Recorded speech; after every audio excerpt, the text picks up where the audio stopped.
আসসালামু আলাইকুম। ড্রেস দুটো দেখতে পাচ্ছেন, আমার ২ প্রিন্সেসের জন্য বানিয়েছিলাম ঈদে।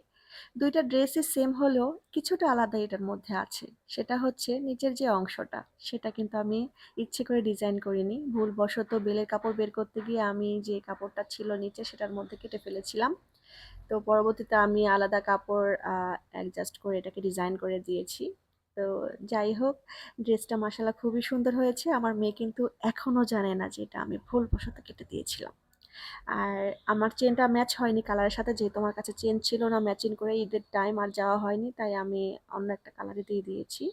আর হাতাটা দিয়েছি আমি প্রিন্সেস কাটের মধ্যে, আমার প্রিন্সেসদের জন্য প্রিন্সেস হাতা দিয়েছি। তো ড্রেসগুলো ওভারঅল ভালো লেগেছে আমার কাছে। আপনাদের কাছে কেমন লেগেছে আমি জানি না। যাই হোক, নিজের হাতে বানিয়ে দিয়েছি। এটার একটা অন্যরকম অনুভূতি, ভালো লাগা। আর এখানে যেহেতু আমি ভুলবশত একটা কাজ করেছিলাম, সেটা কিন্তু ভুলটা অনেক সুন্দর হয়েছে আরো আমার কাছে মনে হয়েছে। তো যাই হোক, ভিডিওটা দেখার জন্য অসংখ্য ধন্যবাদ। আল্লাহ হাফেজ। আর thank you watching my video.